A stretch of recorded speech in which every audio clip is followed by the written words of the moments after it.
আজি লগ কৰিবলৈ গৈ আছোঁ মোৰ লাইফৰ একেবাৰে ইম্পৰ্টেণ্ট পাৰ্চন বুলি ক'লেও ভুল নহ'ব। চ' পোনপ্ৰথমে আপোনালোকক চিনাকি কৰাই দিওঁ, এইগৰাকী হৈছে আমাৰ লখিমী বাইদেউ।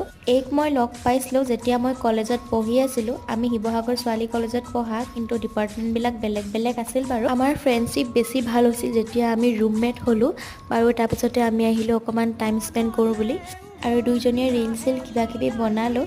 তাৰপিছতে আপোনালোকক চিনাকি কৰাওঁ হওক মোৰ একেবাৰে চাইল্ডহুড ফ্ৰেণ্ডজনীক, যাক মই সৰুৰ পৰাই চিনি পাওঁ, অৰ্থাৎ 3 বছৰমানৰ পৰাই চিনি পাওঁ, কাৰণ আমি একেখন স্কুলত পঢ়িছিলোঁ। আৰু এইক চাওকচোন কি কৰি আছে।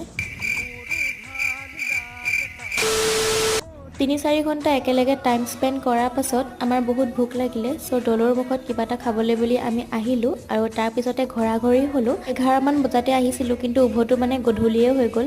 আৰু আজি ৰাতি ভাত সাজ খাবলৈ আইতাহঁতৰ ঘৰত মাতিছিলে। এজনী মোৰ আইতা হয় দেই, আপোনালোকে মৰম দিব। আজিলৈ আহিলোঁ।